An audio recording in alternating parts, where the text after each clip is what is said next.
What else would you like to talk about? Oh, how about viruses and pandemics? Yeah, why not? Ubisoft and Vice Canada, shout out to Vice Canada. Yeah, Vice. Did a documentary about pandemics in Canada, and is the country ready for something like that? And this is all leading up to the Division release, so that's why Ubisoft is involved, in case you're wondering. And they're talking about flu pandemics in the documentary, and whether or not we would be ready for one, because it's not a matter of if, but when. Right. So this isn't a video game related directly. This is just because. I don't know. Is that what causes the infection that kind of destroys society? And do we really know? No. In the Division? The Division. No. So I just know it's transferred by money. That's how it spread. That's how it spread so fast. So it's in society. greed? Yes. But yeah, we don't know what it was. I mean, it would make sense that it was the flu, a really bad flu. Yep. Because it's getting transferred with money, right? But it's kind of neat that Vice, who does all this great kind of, everybody else is going right and they go left and do all this interesting kind of journalism and interesting documentary series. And if you've ever seen any of the Vice guides, if you haven't checked those out, strongly recommend checking out some Vice guides online. They're very cool. Yeah, you lose a lot of time watching those. Yeah, they did one when they went to Pakistan. They did one in Liberia. They've done some very cool ones. North Korea. Yeah. Anyway, so it's cool that they looked at this and thought, hey, what would happen if a pandemic hit? Would we be ready? And so they went out and they actually talked to like scientists and doctors and people who are higher up and said, what would happen if we had a pandemic? I'm gonna guess we'd get wrecked. I would also guess that we would get. I would guess that too, and I would guess that the post-apocalyptic games that we play would be fairly accurate. Like we would be struggles. It's funny because the whole kind of zombie apocalypse thing, and what would you do in a zombie apocalypse? And I downloaded a really interesting game called Project Zomboid on Steam. Okay. It's in early access right now, but you just play an average guy. So you start off, building your character, and you can pick different professions like a nurse, fry cook, repairman, electrician, or whatever, right? And the whole idea is to just survive. You'll eventually die. The whole idea is how long will you last?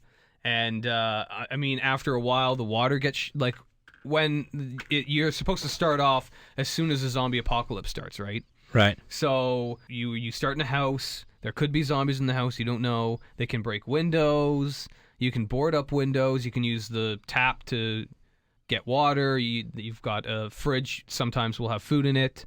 But eventually the electricity shuts off, and so you've lost refrigeration. Eventually the water shuts off, and so you've lost your only source of water. So you have to collect water and all this stuff. And cool. I haven't lasted this long for the water and the electricity shut off. But it gets you thinking, like, what would you do in the zombie apocalypse, and where would you go, and what's the first thing you would look for, and what's the most important thing, and all that stuff. And, people always have these conversations. They're a lot of fun to have, I think, for the most part. You get along with all your friends, you're like, well, what would you do in the zombie apocalypse? And I realize now that I would be a zombie pretty fast. Like, what I would do in the zombie apocalypse would be a zombie. I'd be one of the zombies that everyone else would be running away from, because I wouldn't survive. Right.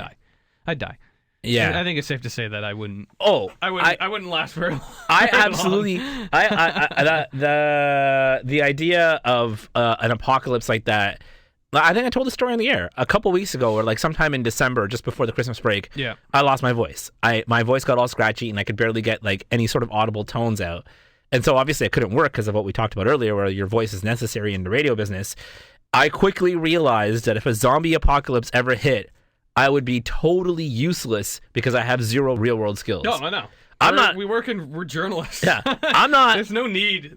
I'm not a lumberjack. Yeah. I'm not a carpenter. Yeah. I'm not a doctor. No. I don't have any. I can paint. Yeah, maybe. Does that count? Maybe. Yeah. Like, I mean, like, I have no. Like, I'm not. I have no real world skills. I'm not a plumber. I'm not an electrician. I don't know how to do any of these things. I could give that shack you build in the forest a really good prime and clear coat and everything. Yeah. Maybe. But I'm screwed otherwise, But I can't even build a fire. The thing is, like, I can't build a fire. I mean, without a lighter. Yeah, exactly. You know? And on top of that, I got like noodle arms. I have no like discernible upper body strength, Yeah, so we'd be I'm boned. useless. I'd be so screwed. Yeah, so I would become zombie food so fast. Yeah. Basically, if a zombie apocalypse hit, I would be the first I'd be one one. of the zombies. I would for be sure. the first one to turn around and just be like, just take me. I'd be guaranteed the solid top 100 zombies. Like the first 100, I'd be one of those zombies. I don't know how, Yeah. but I'd be one of those zombies. I'd be one of the first 100, I think. That kind of ruin everything for everybody else. How do you That's think you would do in a zombie apocalypse, listener? At Got Game 590, would you survive? What do you think? Probably not. Nope, not me. I would be zombie food so fast. Yeah.